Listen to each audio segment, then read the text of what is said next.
لیے مرنا ضروری نہیں ہے، اسی دنیا میں اہل جنت ہو جاؤ۔ حسنین تمہارے سردار، اہل جنت تو دنیا میں ہونا ہے نا، تب آخرت میں حسنین کی سرداری ملے گی۔ نہیں، حسنین یہاں ہمارے سردار ہیں۔ حسنین ہر اس شخص کے سردار ہیں جو اہل جنت ہے۔ سیدہ شباب اہل الجنہ، سیدہ شباب الجنہ نہیں ہے، شباب اہل الجنہ، اہل جنت جوانوں کے سردار۔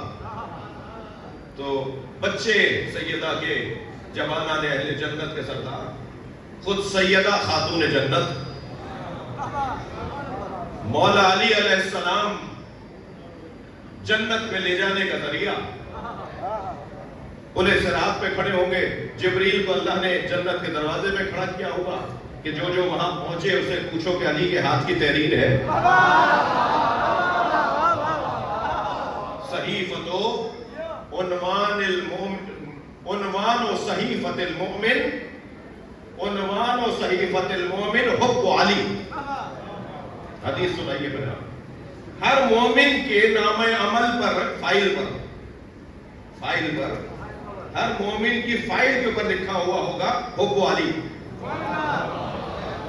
وہ فرشتے دیکھیں گے حب علی لکھا فائل پر، فائل کھولنے کی ضرورت ہی نہیں ہوگی۔ اب میرا اتنی ساری حدیثیں سنانے کے بعد ایک نتیجہ ہے، اور نتیجہ یہ ہے کہ جب جنت ان کے ہاتھ میں، محشر ان کے ہاتھ میں، قبر میں پہلی ملاقات ان سے، جب سب کچھ کل ان کے ہاتھ میں ہے، میرا ایک موٹا سا سوال ہے، عجیب منطق ہے، علی دنیا میں چوتھے نمبر پر ہے اور آخرت میں پہلے نمبر پر ہے۔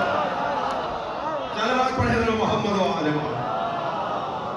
تبارک الذی بیدہ الملک، بابرکت ہے وہ ذات جس کے ہاتھ میں ملک ہے۔ ارے بھائی آپ کے ہاتھ میں کیا ہے؟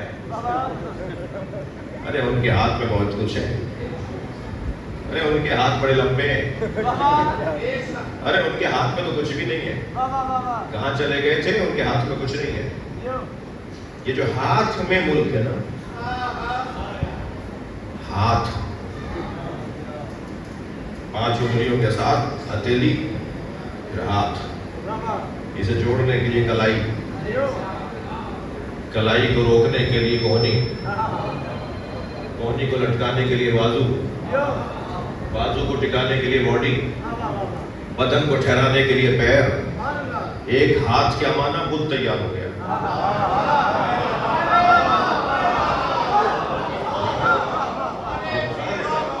قرآن ہے نا یہ، اللہ کہہ رہا ہے اس کے ہاتھ میں، تبارک الذی بیدہ الملک، اس کے ہاتھ میں ملک ہے۔ تو ہاتھ میرا اور آپ کا، ایک سیدھا ہاتھ، ایک الٹا ہاتھ۔ میں اور آپ سامنے کھڑے ہوتے ہیں تو سیدھا ہاتھ، پھر الٹا ہاتھ۔ اچھا ایک ہاتھ سمجھ میں آ گیا؟ نہیں، اللہ نے تو اپنے 2 ہاتھوں کی بات کی۔ یا ابلیس ما منعک ان تسجد لما خلقت بیدی استکبرت ام کنت من العالین۔ اے شیطان، تجھے اسے سجدہ کرنے سے کس نے روکا تھا جسے میں نے اپنے 2 ہاتھوں سے بنایا؟ بھائی ایک ہاتھ سمجھ میں نہیں آ رہا، یہ 2 ہاتھ ہو گئے، قرآن کی آیات ہیں دونوں۔ اچھا پھر جب 2 ہاتھ ہیں تو خواجہ صاحب کا ایک ہاتھ الٹا ہے، میرا ایک ہاتھ الٹا ہے، میرا ایک ہاتھ سیدھا ہے، تو اللہ کے 2 ہاتھ کا کیا مطلب ہے؟ توجہ چاہوں گا، خدا کے واسطے کلپ کوئی نہ کاٹتے، میری بات پوری ہونے دیجیے گا۔ مولا علی سے پوچھا گیا، یا علی بتائیے اللہ کے 2 ہاتھوں کا مطلب کیا ہے؟ حضرت نے فرمایا کلتا الیدین یمین، مگر میں اس کا ترجمہ بعد میں کروں گا۔ جو عربی سمجھتے ہیں وہ تو پہنچ گئے میری بات تک، مگر اس آیت کی تفسیر میں جو مولا علی نے فرمایا ہے، اس کے ساتھ آیت اللہ جوادی عملی نے تفسیر تسنیم میں ایک حسین روایت لکھی ہے، اور روایت یہ ہے کہ حضرت ابن حشام ابن حکم نے دیکھا کہ امام موسیٰ کاظم علیہ السلام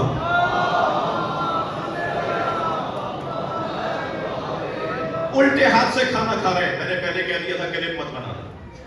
الٹے ہاتھ سے حضرت کھانا کھا رہے ہیں اور سیدھے ہاتھ سے حضرت نے ٹیک لگایا ہوا ہے, تکیہ لگایا ہوا ہے, سہارا لیا ہوا ہے. جی الٹے ہاتھ سے حضرت کھانا کھا رہے ہیں. حشام کہتے ہیں مجھے سمجھ میں نہیں آیا یہ منظر, ہمیں حکم یہ ہے سیدھے ہاتھ سے کھاؤ, اور امام ہو کر, معصوم ہو کر, حجت خدا ہو کر یہ منظر کیا ہے؟ تو کہتے ہیں کہ مجھے جانا تو کہیں اور تھا, میں امام صادق کے گھر آ گیا. جب میں ان کے بابا کے گھر آیا اور دروازے پر پہنچا تو حضرت ابو بصیر باہر نکل رہے تھے, جو انہی کی طرح امام کے ایک شاگرد ہیں, مگر زیادہ قرب رکھتے ہیں مولا صادق سے. کہتے ہیں حضرت کے گھر سے بیت الشرف سے ابو بصیر نکل رہے تھے, مجھے دیکھ کر فرمایا کیا ارادہ ہے؟ میں نے کہا مجھے مولا سے ایک سوال کرنا ہے. کہا یہ حضرت کے ملنے کا وقت نہیں ہے, مسئلہ کیا ہے؟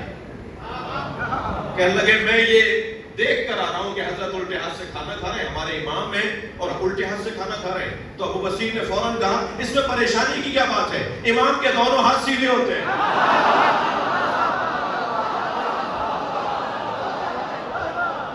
صلوات پڑھے محمد و آل محمد. مولا علی فرماتے ہیں اللہ کے دونوں ہاتھ سیدھے, اس لیے کہ سیدھے ہاتھ میں انسان کے بدن کی طاقت زیادہ ہے, اور الٹا ہاتھ بنایا ہی دو وجہوں سے. میرا اور آپ کا تو الٹا ہاتھ ہوگا, اگر الٹے ہاتھ کا تو فلسفہ ہی دو باتیں ہیں. ایک تو ازالہ نجاست, بھائی گردن ہلا دینا بات جا رہی ہے, ممبر کی ایک زبان ہے. ایک تو ازالہ نجاست الٹے ہاتھ کا مطلب ہے, الٹے ہاتھ کا فلسفہ ہے, اور دوسرا گناہگاروں کے الٹے ہاتھ میں نامہ عمل قیامت میں دیا جائے. تھک گیا بتا میں بتا. اب ذرا آیت اللہ جوادی عاملی کے جملے میں ہدیہ کرنا چاہتا ہوں. وہ فرماتے ہیں اللہ کے دونوں ہاتھ سیدھے ہیں اور حجت خدا کے دونوں ہاتھ سیدھے ہیں. اور حجت خدا کے دونوں ہاتھ سیدھے اس لیے ہیں کہ نہ ان کی زندگی میں نجاست کا گزر ہے اور نہ ہی کچھ گناہوں کا تصور ہے. اللہ کی حجت کے دونوں ہاتھ سیدھے ہیں. جملہ تو یہ ہے جو سنانے کا تھا. وہ کہتے ہیں اللہ کی حجت کے دونوں ہاتھ سیدھے ہیں اور اہل بیت کے دشمنوں کے دونوں ہاتھ الٹے ہیں. صلوات پڑھ لیں محمد و آل محمد. کچھ سنگین گفتگو ہو گئی ہے, تھوڑی سی سنگین ہو گئی ہے بات. جو میرے عزیز کم کبھی کبھی مجلس میں آتے ہیں کہیں گے یہ کیا باتیں کر رہے تھے, تو میں ان سے کہوں گا کہ بار بار آیا کرو. یہ میرا سادہ سا جملہ ہے کہ جنہوں نے کچی پکی نہ پڑھی انہیں میٹرک کے بعد کیسے سمجھ میں یہ کتابوں میں لکھا ہوا ہے. اور میں تو قائل ہی نہیں ہوں ویڈیو بنانے کا. میں تو کہتا ہوں کہ حاضری کی نیاز ہونی چاہیے. نیاز ہے نا یہ جو ہو رہی ہے اس وقت, یہ حاضری کی ہے. اور حاضری کی نیاز میں یہ ہوگا کہ اگر کوئی چیز کم اور زیادہ ہو جائے گی تو نیاز بانٹنے والے سے پوچھا جا سکتا ہے. لیکن وہ جو ریکارڈ بن رہا ہے اور ٹھنڈے کمروں میں بیٹھ کے کوئی گھومتے پھرتے مجلس سن رہا ہے, وہ تو ایسے ہی کبھی کچھ سنے گا کبھی کچھ اور سنے گا. تو میں بالکل قائل نہیں ہوں, مگر کیا کریں, آج اس سوشل میڈیا سے چھٹکارا بھی نہیں, اس کے بغیر گزارا بھی نہیں. تبارک الذی بیدہ الملک, اللہ کے ہاتھ میں ملک ہے, ہاتھ اس کی قدرت میں یہ پوری کائنات, بلکہ ہم محدود ہیں اس لیے کائنات کہہ دیتے ہیں. کی قدرت میں سب کچھ ہے. تبارک الذی بیدہ الملک. دیکھیے حکومت بہت سارے لوگوں کے ہاتھ میں ہوتی ہے. خدا کے واسطے کسی سیاسی چیزوں کی طرف ذہن مت لے جائے گا.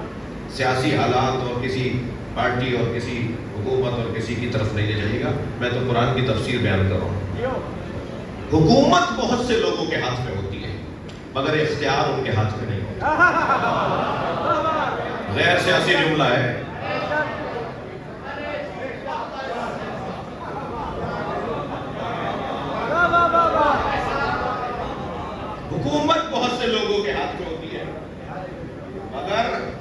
اختیار ان کے ہاتھ میں نہیں ہوتا. وہ کیسا حاکم ہے جس کے ہاتھ میں اختیار ہی نہ ہو؟ مجھے بیچارے کو پتہ ہی نہیں کہ صبح میں رہوں گا یا نہیں. یہ پوری دنیا کی، ہم اپنی بات کر رہے ہیں، سب کی بات کر رہے ہیں. وہ کیسا حاکم ہے جو مختار نہیں ہے؟ حاکم کو تو مختار ہونا چاہیے. بس جو حاکم ہو اور مختار نہ ہو، وہ سمجھ لے اس نے فرض کر لیا ہے. حقیقت میں وہ حاکم نہیں ہے، اس نے طے کر لیا ہے. یہ جو نوٹ آپ کی میری جیب میں پڑا ہوا ہوگا نا کوئی، یہ فرض کر لیا ہے کہ کاغذ کا ٹکڑا اس کی یہ حیثیت ہے. جیسے ہی کوئی نوٹیفیکیشن آئے گا کہ آج کے بعد 5,000 کا نوٹ ختم، تو یہ کوئی فقیر بھی نہیں لے گا. کچھ حیثیت نہیں رہے گی اس نوٹ میں، اس لیے کہ فرض تھا. وہ سکے، وہ نوٹ جو فرض کی بنیاد پہ چل رہے ہو، وہ حکومت جو فرضی ہو، وہ حکومت کم ہے. قرآن میں اللہ کہتا ہے خبردار پیر پٹک کر زمین پر مت چلو. کیا تم زمین کو پھاڑ دو گے؟ گردن اکڑا کر مت چلو. کیا تمہارا سر پہاڑوں سے اونچا ہو جائے گا؟ تکبر کس بات کا ہے؟ مولا علی فرماتے ہیں اے انسان کس بات پر غرور کرتا ہے؟ تو 5 نجاستیں اپنے اندر لیے کر رہا ہے. بول نجاست، براز نجاست، آدھے پشت نجاست، خون نجاست، مر جائے تو تیرا بدن نجس. انسان 5 نجاستیں اپنے اندر لیے کر رہا ہے. نجاستوں کا پیکر ہے، نجاستوں کا انبار ہے، نجاستوں کا ایک ڈھانچہ ہے، نجاستوں کا ایک عنوان ہے، اور پھر غرور ہے، تکبر ہے. بعض لوگوں کو آپ نے دیکھا ہوگا وہ کلف کے کپڑے پہن کر خود بھی اکڑے چلتے ہیں. کچھ لوگوں کے کپڑوں میں کلف ہوتا ہے، کچھ لوگوں کی گردنوں میں کلف ہوتا ہے. اللہ کو گردن کلف لوگ پسند نہیں ہے، اللہ کو مغرور لوگ پسند نہیں ہے. کیا کر رہا ہے؟ کیا ہے تیرے پاس؟ ہے کیا تو؟ یہ قرآن میں کہہ رہا ہے، یہ ائمہ فرماتے ہیں کس بات پر غرور ہے؟ کیوں تکبر کرتا ہے؟ کیوں کسی کو ذلیل سمجھتا ہے؟ کیوں کسی کو حقیر سمجھتا ہے؟ مولا علی کے چاہنے والے سنی شیعہ بھائی بیٹھے ہوئے ہیں. مولا نبی نے فرمایا یا علی زینک اللہ بالزہد فی الدنیا وحب المساکین. اللہ نے، اے علی، اللہ نے تمہیں 2 چیزوں سے سجا کر بھیجا ہے. خفا تو نہیں ہو رہے آپ؟ اللہ نے 2 چیزوں سے تمہیں سجا کر بھیجا ہے. ایک، تم زاہد دنیا ہو، سب کچھ تمہارے سامنے ہوتا ہے، تمہیں اس پر رغبت ہی نہیں ہوتی. زاہد کسے کہتے ہیں؟ میں آپ سب سے گزارش کر رہا ہوں بی بی پاک دامن کے مزار پہ کم سے کم ہفتے میں 1 دفعہ، روزانہ جا سکتے ہیں تو کیا ہی بات. اور آج میں نے وہاں ایک نکاح پڑھایا، تو جان بوجھ کے میں یہ بتانا چاہ رہا ہوں کہ اپنے نکاحوں کی تقریبات تو اچھے ہال بن گئے گا. اوپر بھی ہوتا ہے، دائیں بائیں بھی، اس سے اوپر بھی. اپنے گھر کی تقریبات، نکاحوں کی تقریبات